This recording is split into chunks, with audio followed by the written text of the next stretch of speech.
IPS अफसर द्वारा एक 11 साल की लड़की से छेड़छाड़ के बाद पुलिसिया बर्बरता की खौफनाक कहानी। वैसे तो पुलिस का काम राज्य में कानून व्यवस्था बनाए रखना तथा लोगों की हिफाजत करना होता है। अमूमन पुलिस ऐसा करती भी है, मगर आज हम आपको एक ऐसी सच्ची घटना की दिल दहला देने वाली कहानी बताने जा रहे हैं, जहां एक आईपीएस अधिकारी अपना फर्ज भुलाकर पहले तो एक लड़की से छेड़छाड़ करता है, फिर उसके बाद मामले को दबाने के लिए पीड़ित लड़की के परिवार वालों के साथ पुलिसिया बर्बरता का वो सिलसिला शुरू करता है जो वर्षों तक चलता है।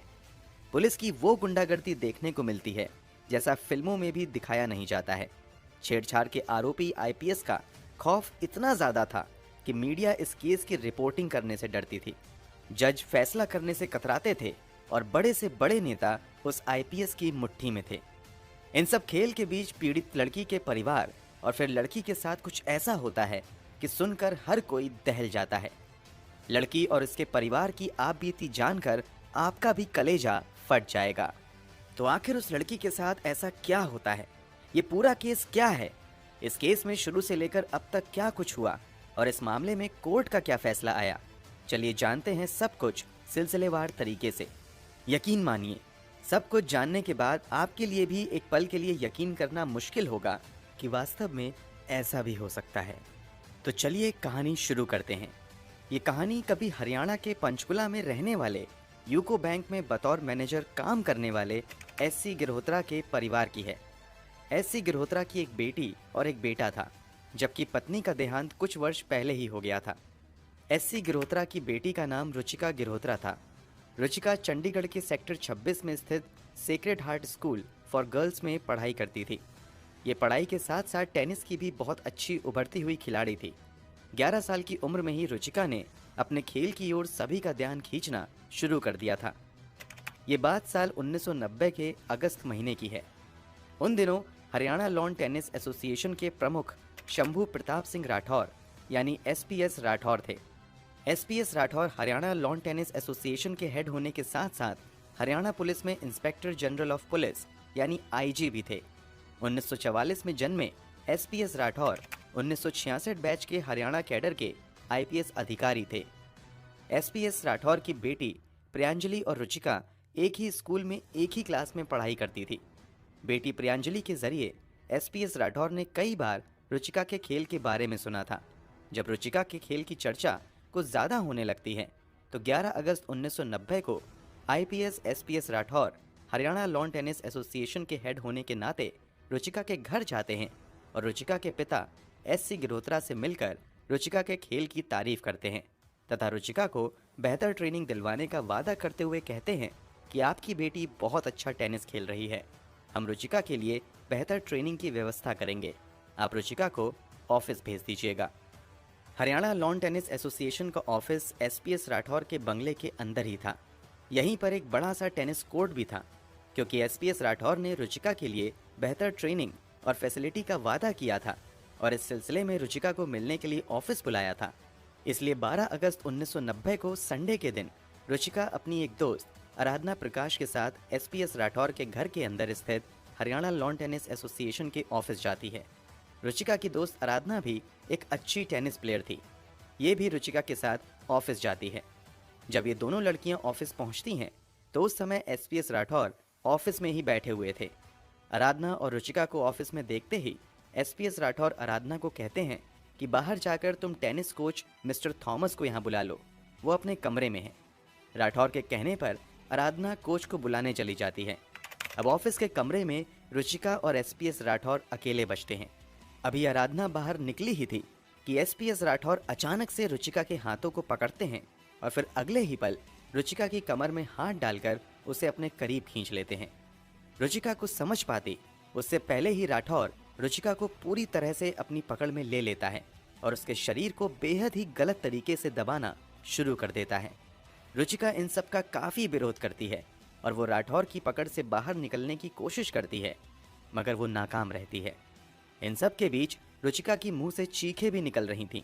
रुचिका की ये आवाज कोच को बुलाने बाहर गई आराधना की कानों तक भी पहुंचती है। रुचिका की आवाज सुनते ही आराधना दौड़ती हुई आती है। अब तक राठौर ने रुचिका को नहीं छोड़ा था और वो लगातार रुचिका को गलत तरीके से छुए जा रहा था।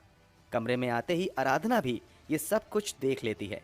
जब एसपीएस राठौर की नज़र आराधना पर पड़ती है, तब जाकर वो रुचिका को अपनी पकड़ से आज़ाद करता है।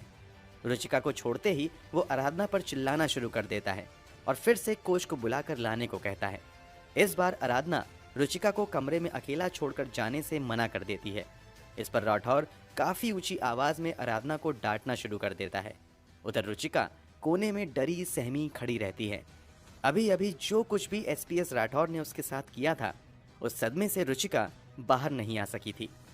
राठौर जिद कर रहा था कि आराधना कोच को बुलाने बाहर जाए और रुचिका उसके कमरे में ही ठहरे, मगर आराधना राजी नहीं होती है।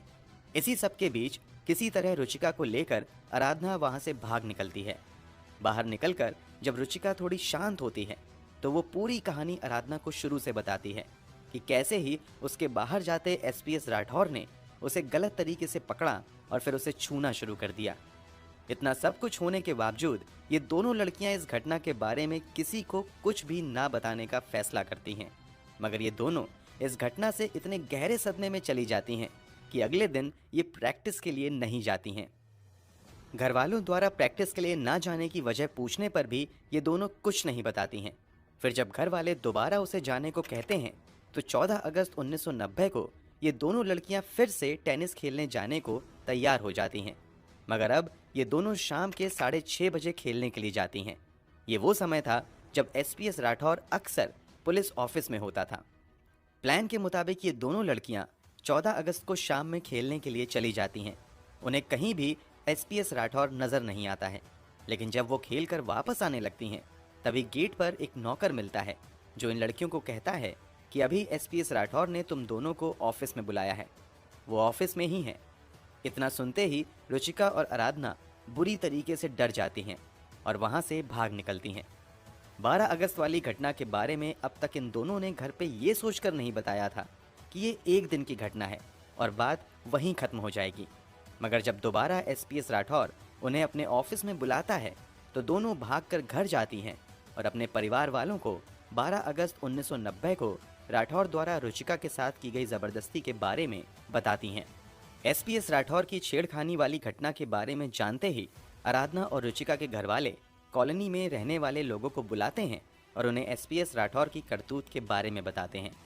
यहाँ इन लोगों की आपस में मीटिंग होती है और इस मीटिंग में आराधना के पिता आनंद प्रकाश कहते हैं कि एसपीएस राठौर की इस हरकत के खिलाफ हमें चुप नहीं रहना चाहिए, बल्कि हम एसपीएस राठौर के खिलाफ कड़ा एक्शन लेंगे और इस मामले को हायर अथॉरिटीज तक ले जाएंगे। चूंकि एसपीएस राठौर खुद एक आईपीएस ऑफिसर था और वर्तमान समय में इंस्पेक्टर जनरल ऑफ पुलिस के पद पर तैनात था, ऐसे में उसके खिलाफ किसी पुलिस थाने में एफआईआर करके कोई फायदा नहीं होना था। इसलिए ये सभी सीधे मुख्यमंत्री से मिलने का फैसला करते हैं। इसी के बाद आनंद प्रकाश के नेतृत्व में कुछ लोग एसपीएस राठौर की शिकायत लेकर हरियाणा के तत्कालीन मुख्यमंत्री हुकुम सिंह से मिलने की कोशिश करते हैं, मगर काफ़ी कोशिशों के बावजूद वो हुकुम सिंह से नहीं मिल पाते हैं। इसके बाद ये लोग हरियाणा के तत्कालीन होम मिनिस्टर संपत सिंह से भी मिलने की कोशिश करते हैं, मगर उन्हें यहाँ भी नाकामी हाथ लगती है। कई दिनों की कोशिशों के बाद आखिरकार ये सभी हरियाणा के तत्कालीन होम सेक्रेटरी जेके दुग्गल से मिलने में कामयाब होते हैं और उन्हें इस पूरी घटना के बारे में बताते हैं। पूरी घटना जानने के बाद 17 अगस्त 1990 को जेके दुग्गल होम मिनिस्टर संपत सिंह से मिलते हैं और उन्हें पूरी घटना के बारे में बताते हैं। पूरी घटना के बारे में जानने के बाद होम मिनिस्टर हरियाणा के तत्कालीन डीजीपी राम रक्षपाल सिंह को बुलाते हैं और उन्हें एसपीएस राठौर पर लगाए गए आरोपों की जांच करने के लिए कहते हैं। आदेश मिलते ही डीजीपी राम रक्षपाल सिंह इस पूरे मामले की जांच शुरू कर देते हैं। जांच के दौरान रुचिका के साथ साथ उस दिन उसके साथ मौजूद रही उसकी दोस्त आराधना प्रकाश का भी बयान रिकॉर्ड किया जाता है। इधर डीजीपी राम रक्षपाल सिंह मामले की जांच कर ही रहे होते हैं कि दूसरी तरफ एसपीएस राठौर अपना खेल शुरू कर देते हैं। दावे के अनुसार एसपीएस राठौर अपने आदमियों को पंचकुला में स्थित राजीव कॉलोनी नाम की एक स्लम बस्ती में भेजते हैं और वहां लोगों को पैसे देकर अपने समर्थन में नारे लगवाने के लिए केस की जांच कर रहे डीजीपी राम रक्षपाल सिंह के घर के बाहर भेज देते हैं। ये भीड़ लगातार एसपीएस राठौर के समर्थन में और डीजीपी एंड होम मिनिस्टर के विरुद्ध नारे लगाती है। कथित तौर पर ऐसा केस की जांच को प्रभावित करने के लिए किया गया था। इस विरोध प्रदर्शन के बावजूद डीजीपी राम रक्षपाल सिंह केस की जांच पूरी करते हैं और 3 सितंबर 1990 को अपनी जांच रिपोर्ट होम सेक्रेटरी जेके दुग्गल के पास सबमिट कर देते हैं। इस जांच में एसपीएस राठौर को रुचिका गिरहोत्रा से छेड़खानी का दोषी पाया जाता है। इस जांच रिपोर्ट में एसपीएस राठौर पर तुरंत एफआईआर दर्ज करने की भी सिफारिश की गई थी। अब यहाँ से पावर और पॉलिटिक्स का बेहद ही घिनौना खेल शुरू होता है। जांच की फाइनल रिपोर्ट मिलते ही होम सेक्रेटरी जेके दुग्गल इस फाइल को तत्कालीन होम मिनिस्टर संपत सिंह के पास फॉरवर्ड कर देते हैं। यहाँ से ये फाइल मुख्यमंत्री के ऑफिस तक जानी थी ताकि आगे कार्यवाही की जा सके, मगर इसी बीच होम सेक्रेटरी जेके दुग्गल को हटा दिया जाता है और उनके स्थान पर जो नए होम सेक्रेटरी आते हैं वो इस फाइल पर ध्यान ही नहीं देते हैं। इस तरह वो फाइल चीफ मिनिस्टर तक पहुंच ही नहीं पाती है और केस में आगे कोई भी प्रोग्रेस देखने को नहीं मिलती है। इधर एसपीएस राठौर अपने समर्थन में रैली निकलवाना जारी रखते हैं। कथित तौर पर एसपीएस राठौर के कुछ लोग एक पूर्व विधायक से संपर्क करते हैं जो अपनी ही बिरादरी के काफी लोगों को जमा करते हैं और ये सभी सीधे रुचिका गिरहोत्रा के घर के बाहर जाकर नारेबाजी शुरू कर देते हैं। इस रैली में रुचिका के अलावा उसके पिता और भाई के खिलाफ भी नारेबाजी की जाती है। नारेबाजी तो चल ही रही थी, साथ ही अब छेड़खानी का आरोप लगाने वाली लड़की रुचिका गिरहोत्रा के खिलाफ साजिशों का दौर शुरू हो जाता है। इसी साजिश के तहत 20 सितंबर 1990 को अचानक से रुचिका गिरहोत्रा को बिना कोई नोटिस दिए sacred heart school for girls से निकाल दिया जाता है। रुचिका पर स्कूल प्रशासन की ओर से आरोप लगाया गया था कि रुचिका की फीस जमा नहीं की गई है, मगर कमाल की बात तो ये थी कि रुचिका के स्कूल में लगभग 135 से अधिक और ऐसे बच्चे थे जिन्होंने अब तक फीस जमा नहीं की थी। वहीं रुचिका के क्लास के 8 स्टूडेंट्स ऐसे थे जिन्होंने रुचिका से भी ज्यादा समय से कोई फीस जमा नहीं की थी, मगर उन सब के खिलाफ कोई कार्यवाही नहीं की गई। लेकिन रुचिका को बिना किसी नोटिस के स्कूल से निकाल दिया गया। कमाल की बात तो ये थी कि रुचिका की क्लासमेट और एसपीएस राठौर की बेटी प्रियांजलि ने भी काफी समय से फीस नहीं भरी थी, मगर प्रियांजलि के खिलाफ भी कोई कार्यवाही नहीं की गई। कार्यवाही हुई तो सिर्फ रुचिका गिरहोत्रा के खिलाफ। कुछ मीडिया रिपोर्ट्स के मुताबिक चूंकि एसपीएस राठौर की बेटी प्रियांजलि और रुचिका एक ही क्लास में थी, तो जब एसपीएस राठौर को शुरुआती जांच में दोषी पाया गया तो उसके बाद से प्रियांजलि को क्लास में कई बार बेइज्जती का सामना करना पड़ा था। साथ ही प्रियांजलि रुचिका के रहते अच्छा महसूस नहीं करती थी। कथित तौर पर बस इसी आधार पर स्कूल से सांठ-गांठ करते हुए उसे निकलवा दिया गया। ये sacred heart school for girls के इतिहास में पहली बार था जब किसी स्टूडेंट को समय पर फीस ना जमा करने की वजह से स्कूल से निकाला गया था। कथित तौर पर एसपीएस राठौर ने अपनी पावर का इस्तेमाल करते हुए बड़ी संख्या में पुलिस वालों को सिविल ड्रेस में रुचिका गिरहोत्रा के घर के बाहर तैनात कर दिया था। घर के हर एक सदस्य पर नजर रखी जाती थी और कई बार इनका पीछा भी किया जाता था। जब रुचिका को स्कूल से निकाल दिया गया तो वो इस सदमे को बर्दाश्त नहीं कर सकी और खुद को घर में कैद कर लिया। कई दिनों तक रुचिका घर में ही रही। हालांकि इस मुश्किल दौर में एक बार फिर से रुचिका की दोस्त आराधना रुचिका के लिए सहारा बनकर आई और वही इस अकेलेपन में रुचिका का साथ देती थी। जब भी रुचिका को बाहर जाना होता था तो घूरती नजरों के बीच आराधना ही रुचिका को बाजार लेकर जाती थी। कथित तौर पर रुचिका पर लगातार केस वापस लेने का दबाव बनाया जा रहा था, मगर रुचिका के परिवार वाले इस इंसाफ की लड़ाई को बस जारी रखना चाहते थे। इसका नतीजा ये हुआ कि रुचिका का भाई आशु गिरहोत्रा, जिसकी उम्र अभी बस 10 साल थी, उस पर हत्या और सिविल डेफिनेशन के कई केस दर्ज कर दिए गए। अभी दर्ज हुए पिछले केस से छुटकारा मिला भी नहीं था कि चंद महीने के भीतर भीतर आशु गिरहोत्रा के ऊपर चोरी के 5 केस और दर्ज कर दिए जाते हैं। रुचिका गिरहोत्रा के परिवार वालों के खिलाफ जो साजिशें चल रही थीं, अब इससे आगे बढ़ते हुए अब तक जो रुचिका के परिवार वालों का साथ दे रहा था, उनके खिलाफ भी साजिशों का दौर शुरू हो जाता है। इस पूरे मामले में रुचिका की दोस्त आराधना पहले दिन से रुचिका का साथ दे रही थी। वही इस केस की इकलौती आई विटनेस भी थी। आराधना के माता पिता भी आराधना के फैसले के साथ थे और हर कदम पर उसका साथ दे रहे थे। इसका नतीजा ये होता है कि आराधना के साथ साथ इसके पिता आनंद प्रकाश, मां मधु तथा भाई पर भी कई सिविल केस दर्ज करवा दिए जाते हैं। आराधना के पिता Anand Prakash Haryana state agriculture marketing board में बतौर चीफ इंजीनियर काम करते थे। इस छेड़खानी वाली घटना से पहले वो इस बोर्ड के बेस्ट और सबसे ईमानदार अधिकारी के तौर पर गिने जाते थे। मगर रुचिका गिरोत्रा का जब से इन लोगों ने साथ देना शुरू किया, इन पर एक के बाद एक भ्रष्टाचार के 20 से ज्यादा कंप्लेंट दर्ज हो गए। यहाँ तक कि आनंद प्रकाश को एक बार 2 साल के लिए सस्पेंड भी कर दिया गया। जब ये सस्पेंशन से वापस आए तो प्रमोशन की बजाय इनका डिमोशन कर दिया गया और उनकी पोस्टिंग बहुत ही दूर कर दी गई। इन सब के बीच इन पर बेटी आराधना को गवाही देने से रोकने का दबाव बनता रहा, मगर जब उन्होंने ऐसा करने से मना किया तो डिमोशन के बाद इन्हें सरकार की ओर से प्री मैच्योर रिटायरमेंट भी दे दिया गया। हालांकि आनंद प्रकाश ने इस फैसले के खिलाफ कोर्ट में अपील की, जहां से उन्हें राहत मिली और फिर से ये नौकरी में वापस आ गए। जब आनंद प्रकाश कहीं से कमजोर पड़ते नजर नहीं आए तो अब एक बार फिर से आराधना को ही निशाना बनाया जाने लगा। एसपीएस राठौर की तरफ से आराधना के ऊपर 10 सिविल केस फाइल कर दिए गए। इसके अलावा अब आराधना का भी पीछा किया जाने लगा और आराधना को भी लगातार गालियां और धमकियां मिलनी शुरू हो गईं। जब ये छेड़खानी की घटना हुई थी तो हरियाणा में हुकुम सिंह की सरकार थी, मगर अब जो ये सब खेल हो रहा था उस समय हरियाणा के मुख्यमंत्री ओम प्रकाश चौटाला बन चुके थे। कमाल की बात तो ये थी कि मुख्यमंत्री जरूर बदल गए थे, मगर एसपीएस राठौर का प्रभाव कहीं से कम नहीं हुआ था।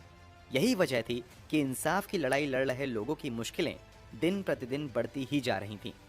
शुरुआती जांच रिपोर्ट में एसपीएस राठौर को दोषी पाते हुए उनके खिलाफ एफआईआर दर्ज करने की सिफारिश की गई थी, मगर सरकार की ओर से एसपीएस राठौर के खिलाफ डिपार्टमेंटल एक्शन की सिफारिश की जाती है और 28 मई 1991 को एसपीएस राठौर के खिलाफ चार्जशीट फाइल की जाती है। अब समय बदल चुका था तथा हरियाणा के मुख्यमंत्री भजन लाल बन चुके थे। आगे इस केस में क्या किया जाए, उस पर कानूनी राय लेने के लिए मुख्यमंत्री भजन लाल इस केस की फाइल अपने तत्कालीन चीफ सेक्रेटरी के पास भेज देते हैं, मगर वहां ये फाइल जाते ही कहीं गुम सी हो जाती है और आगे एसपीएस राठौर के खिलाफ कोई कार्यवाही नहीं की जाती है। इधर जो वकील अब तक रुचिका गिरोत्रा का केस देख रहे थे, उनके खिलाफ भी एक क्रिमिनल केस तथा एक सिविल डेफेमेशन केस फाइल कर दी जाती है।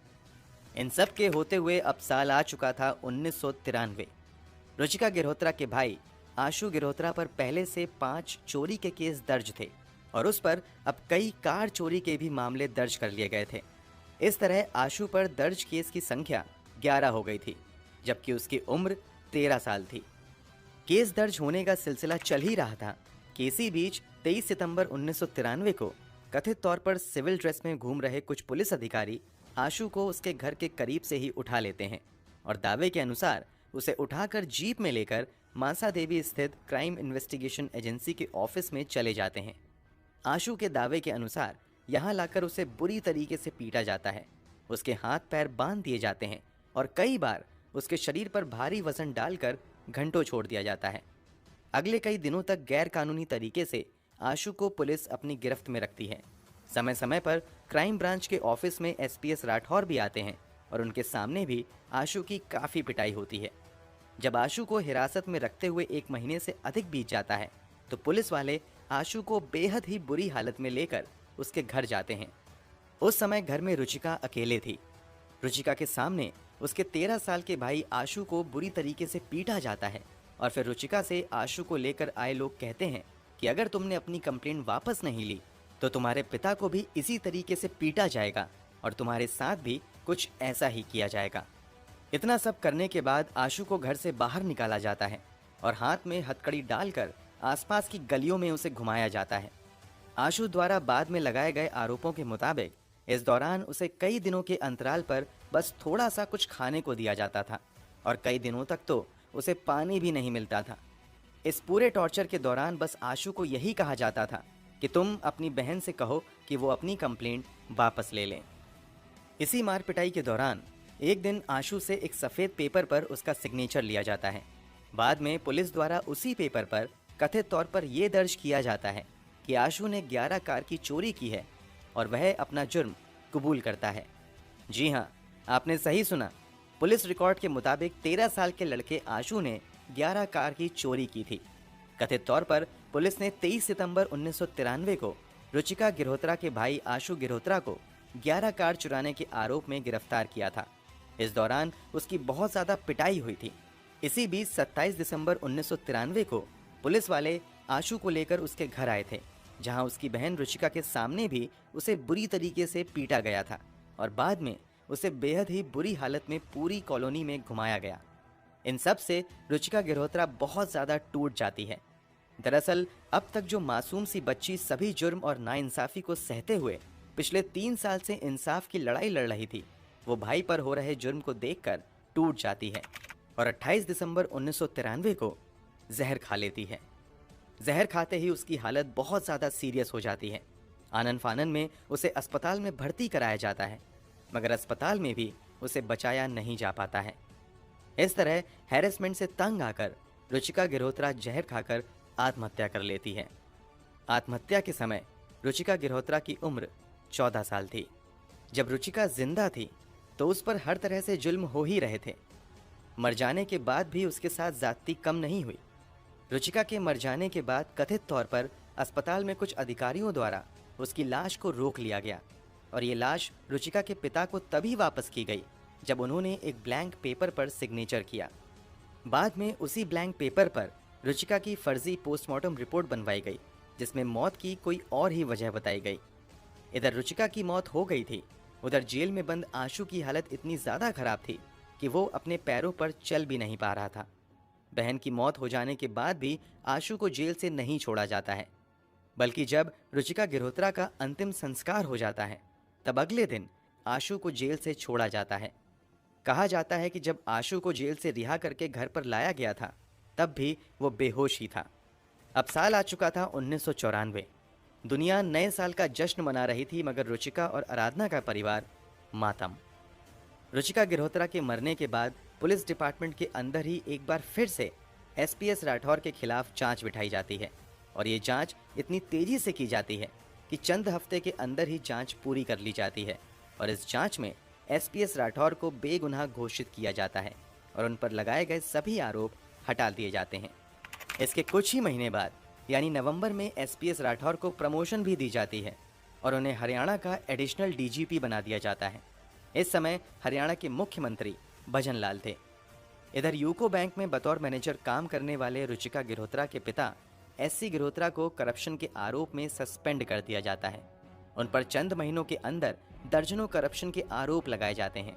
वहीं इन्होंने कुछ साल पहले जो पंचकुला के सेक्टर 6 में अपना एक बंगला लिया था, वो जोर जबरदस्ती करके एसपीएस राठौर के लिए काम करने वाले एक वकील के नाम करवा दिया जाता है। उन्हें अपने ही घर में इतना ज्यादा तंग किया जाने लगता है कि ये अपना पंचकुला वाला घर छोड़कर बेटे के साथ शिमला चले जाते हैं। इन सब में इनकी हालत इतनी ज्यादा खराब हो जाती है कि इनके पास की सभी जमा पूंजी भी खत्म हो जाती है और मजबूरी की हालत में इन्हें कुछ समय तक बतौर मजदूर भी काम करना पड़ता है। खबरों के अनुसार इन्होंने कुछ समय तक बतौर मजदूर मिट्टी भरने का काम किया था। बीतते समय के साथ रुचिका गिरहोत्रा के पिता और भाई के लिए ये दुनिया नर्क जैसी बन गई थी। इन दोनों पर इतने केस दर्ज हो गए थे कि इनका समय बस कोर्ट कचहरी के चक्कर में ही कट रहा था। वहीं एसपीएस राठौर अपनी पूरी जिंदगी आज़ादी के साथ जी रहे थे। चूंकि इस केस में रुचिका की ओर से पैरवी कर रहे वकील के खिलाफ भी एसपीएस राठौर ने कई मामले दर्ज करवा दिए थे, इसलिए ज्यादातर वकील इस केस को लड़ने से इनकार कर देते थे। आखिर में केस को रुचिका की दोस्त आराधना की लॉयर मां मधु प्रकाश खुद ही लड़ती हैं। इसमें आराधना के पिता आनंद भी साथ देते हैं। 1990 में जो जांच रिपोर्ट डीजीपी राम रक्षपाल सिंह ने बनवाई थी, उसकी कॉपी 3 साल की मेहनत के बाद 1997 में आनंद प्रकाश हासिल कर लेते हैं और उस रिपोर्ट के आधार पर ये Punjab and Haryana high court में एक बार फिर से एक नई अपील दायर करते हैं और रुचिका गिरहोत्रा मॉलेस्टेशन केस की सुनवाई नए सिरे से शुरू होती है।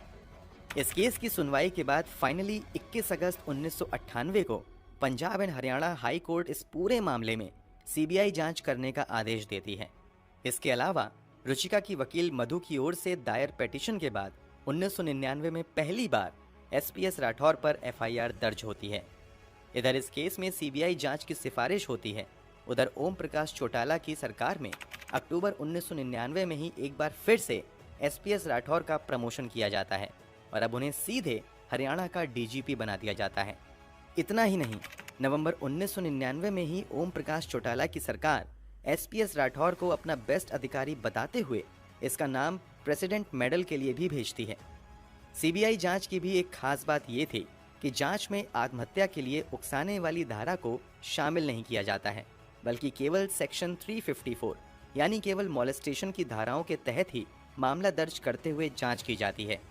हालांकि आगे चलकर 8 अक्टूबर 2001 को इस केस में रुचिका की ओर से पैरवी कर रहे आनंद प्रकाश सीबीआई कोर्ट में एसपीएस राठौर के खिलाफ रुचिका को आत्महत्या के लिए उकसाने के लिए धारा 306 के तहत भी मामला दर्ज करने की मांग करते हैं। एसपीएस राठौर के वकील की तरफ से इस मांग का विरोध किया जाता है, मगर 23 अक्टूबर 2001 को स्पेशल सीबीआई जज जगदेव सिंह धंजल सीबीआई को आदेश देते हैं कि एसपीएस राठौर के खिलाफ सेक्शन 354 के साथ साथ धारा 306 के तहत भी मामला दर्ज किया जाए। इसके बाद एसपीएस राठौर के खिलाफ सेक्शन 306 में भी मामला दर्ज कर लिया जाता है, मगर इसके बाद ये फैसला सुनाने वाले स्पेशल सीबीआई जज जगदेव सिंह के साथ कई अजीब घटनाएं होती हैं और उन्हें मजबूरन ये फैसला सुनाने के 2 साल के अंदर अंदर ही प्री मैच्योर रिटायरमेंट लेनी पड़ती है। जगदेव सिंह के रिटायरमेंट के कुछ ही महीने बाद फरवरी 2002 में ये मामला पंजाब एंड हरियाणा कोर्ट में जाता है, जहां जस्टिस केसी कथुरिया सीबीआई को एसपीएस राठौर के खिलाफ लगाए गए सेक्शन 306 को हटाने का आदेश देते हैं। अब ये महज इत्तेफाक था या कुछ और, मगर एसपीएस राठौर पर ये आत्महत्या के लिए उकसाने की धारा हटवाने का फैसला देने वाले जस्टिस केसी कथुरिया कभी रुचिका गिरोत्रा के पड़ोसी हुआ करते थे और रुचिका के पिता तथा जस्टिस केसी कथुरिया साहब के बीच कुछ जमीनी विवाद भी चल रहा था। हम जस्टिस केसी कथुरिया पर कोई आरोप नहीं लगा रहे हैं, बल्कि बस ये इत्तेफाक की बात कर रहे हैं। खैर, कुल मिलाकर ये केस सीबीआई के पास चला तो जरूर जाता है, मगर अगले कई साल तक गवाहों के बयान ही दर्ज होते रहते हैं और एक एक प्रक्रिया काफ़ी धीमी चलती है। 16 नवंबर 2000 को रुचिका गिरोत्रा मॉलेस्टेशन केस में चार्जशीट फाइल होने के बाद 5 दिसंबर 2000 को एसपीएस राठौर को हरियाणा के डीजीपी पद से हटा दिया जाता है और वो लंबी छुट्टी पर चले जाते हैं। फिर कुछ समय बाद यानी मार्च 2002 में एसपीएस राठौर अपने पद से रिटायर हो जाते हैं। समय बदलता जाता है और बदलते समय के साथ रुचिका गिरोत्रा की इंसाफ की लड़ाई भी चलती रहती है। बदलते समय के साथ इस केस की सुनवाई की जगह भी बदलती रहती है, जज भी बदलते रहते हैं, मगर एक चीज़ नहीं बदलती है और वो होते हैं इस केस के गवाह। इस केस में रुचिका की दोस्त आराधना के माता पिता यानी आनंद प्रकाश तथा मधु प्रकाश 400 से ज़्यादा हियरिंग में शामिल होते हैं। मधु भी अनगिनत बार कोर्ट में गवाही देने आती है। मिलती तारीख पर तारीख के बाद फाइनली वो दिन आता है जब इस केस में कुछ फैसला आता है। काफ़ी लंबी सुनवाई के बाद फाइनली 21 दिसंबर 2009 को इस केस में स्पेशल सीबीआई जज जेएस सिद्धू फैसला सुनाते हैं। सीबीआई जांच में एसपीएस राठौर को रुचिका गिरोत्रा से छेड़खानी का दोषी पाया जाता है। दोषी पाए जाने के बाद उसे 6 महीने की जेल की सज़ा और 1000 रुपये के जुर्माने की सज़ा सुनाई जाती है। इस पूरे केस में 19 साल बाद फैसला आया और वो फैसला भी ऐसा कि दोषी पाते हुए भी एसपीएस राठौर को सिर्फ 6 महीने की जेल और 1000 का जुर्माना लगाया गया। इस फैसले के खिलाफ लोगों ने असंतोष जताया और विरोध करना शुरू कर दिया। इसी के बाद फिर सीबीआई ने भी कोर्ट में सज़ा बढ़ाने की मांग की। कोर्ट ने इस अपील को मानते हुए जेल की सज़ा की अवधि को 6 महीने से बढ़ाकर 18 महीने कर दिया। हालांकि 5 महीने बाद ही एसपीएस राठौर जेल से बेल पर वापस आ गए। सीबीआई कोर्ट द्वारा सुनाए गए फैसले के खिलाफ एसपीएस राठौर ने सुप्रीम कोर्ट में अपील की थी। सुप्रीम कोर्ट में भी लंबे समय तक इस केस की सुनवाई चलती रही। फाइनली 2016 में सुप्रीम कोर्ट ने स्पेशल सीबीआई कोर्ट के फैसले को सही ठहराते हुए एसपीएस राठौर को छेड़खानी का दोषी पाया, साथ ही 18 महीने की जेल की सज़ा को भी सही करार दिया। मगर यहीं पर सुप्रीम कोर्ट ने यह भी साफ कर दिया कि चूंकि एसपीएस राठौर ऑलरेडी 5 महीने की जेल की सज़ा काट चुके हैं, इसलिए उन्हें फिर से जेल जाने की ज़रूरत नहीं पड़ेगी। इस फैसले के बाद एसपीएस राठौर को कोर्ट के बाहर बड़ी ही बेशर्मी से मुस्कुराते हुए देखा गया था। ये हंसी कहीं ना कहीं हमारी न्याय व्यवस्था की लाचारी और बेबसी पर थी। आपको जानकर हैरानी होगी कि ये कांड इतना बड़ा था, मगर मीडिया में कभी भी बड़े पैमाने पर इस केस को कवर नहीं किया गया। इसकी वजह एसपीएस राठौर की बेतहाशा पावर थी। शुरू में ही कुछ पत्रकारों ने जब इस केस को कवर करना शुरू किया तो उसके खिलाफ ही कई एफआईआर दर्ज कर लिए गए। इस कारण आगे किसी पत्रकार ने हिम्मत नहीं की और कई पत्रकारों की कलम को भी खरीद लिया गया था। लगभग 25 से 26 साल तक चली इस कानूनी लड़ाई की उपलब्धि बस ये रही कि एसपीएस राठौर के गुनाह पर मुहर लग गया और ये संभव हो पाया आराधना, उनके पिता आनंद प्रकाश तथा उनकी मां मधु प्रकाश की अथक मेहनत और लगन की वजह से।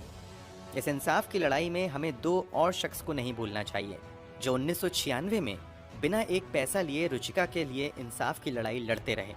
ये थे सुप्रीम कोर्ट के वकील पंकज भारद्वाज और मीत मल्होत्रा। एक और बात, रुचिका के भाई आशु पर जितने भी मामले दर्ज किए गए वह सभी आगे की जांच में फर्जी साबित हुए। रुचिका के पिता पर करप्शन के जितने चार्जेस लगे सभी फर्जी पाए गए और रुचिका की दोस्त आराधना के पिता आनंद के खिलाफ भी लगाए गए सभी आरोप फर्जी ही निकले।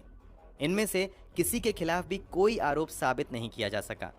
आराधना पर भी जितने केस हुए थे वह सभी आगे चलकर खारिज कर दिए गए। इस कामना के साथ कि रुचिका गिरहोत्रा की आत्मा जहां भी हो उसे शांति मिले, हम इस खौफनाक कहानी को यहीं पर खत्म करते हैं।